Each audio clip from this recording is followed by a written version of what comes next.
In a statement, Amnesty International welcomed the release of the leader of the opposition, but called on the Ethiopian government to release the other prisoners of conscience who continue to languish in prison. They are accused or prosecuted for exercising legitimate freedom of expression or simply for defending human rights, according to Netsenet Belay, the African director of Amnesty International. The exact number of prisoners in Ethiopian jails is not known, but more than 21,000 people, according to official figures, were arrested in the context of the state of emergency, two-thirds of whom were released.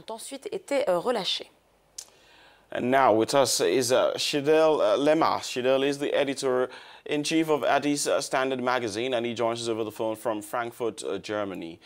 Good morning, Shidel. What does the release of Merera Gudina mean for the opposition in Ethiopia?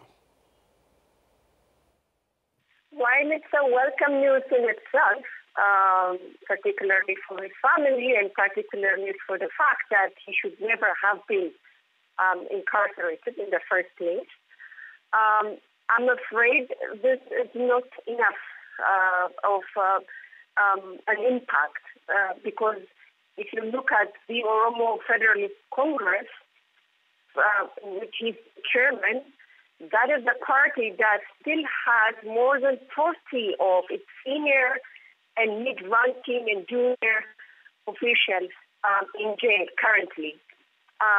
So this amnesty was not extended into any of other members of the Oromo Federalist Congress. So I don't know if this is going to have the intended impact that the government claims to have, i.e. expanding the political space in the country. And this is not only it, there are other political prisoners as well, political party members that belong to other political parties, not just the Oromo Federalist Congress. But if we talk about the Oromo Federalist Congress itself, it's only Dr. Merera Gudina that is now been released. Shidel, the government had denied holding political prisoners, but Gudina is just one of them. Does this gesture now set the pace for dialogue the Prime Minister said they were pushing for? He can participate in the dialogues. That we will have to interview him as to how he's going to revive the party, his own party that has nothing but decimated for the last 2 years, within the last 2 years. It depends on how he will revive his own party and add up to the relevance of the party and become a member or become a party of negotiation with the government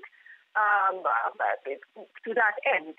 So it's only him that can tell you how much of a hope that he has in terms of becoming a party of negotiation with the government with the aim of expanding the political space. It's very hard to say. With regard to the political prisoners that the government denies holding, that is a complete lie. That flies in the face of everything that we know, that the rest of the world knows. We have political prisoners still in prison, but Ellen Derba is a political prisoner. This is a political prisoner. She's a simple activist that is taken from the streets because of her protest in Amhara regional state. We have dozens and dozens of them that are considered or that qualify the definition of political prisoners.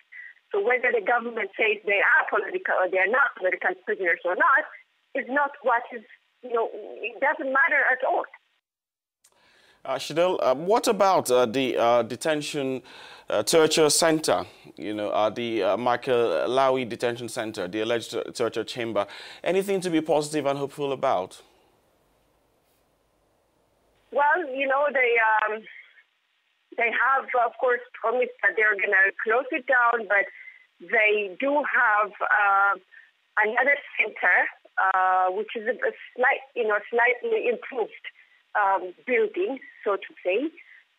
So far, there hasn't been any concrete promise from the government that closing down Michael Lawi will translate into the ceasing of torture of prisoners, because as we speak now, we have prisoners not just in Maekelawi, but in different detention, in different prison wards throughout the country that are facing torture, that are going through torture. Only the other day, 2 days ago, a young man came up in the federal court showing his castrated private part from a torture.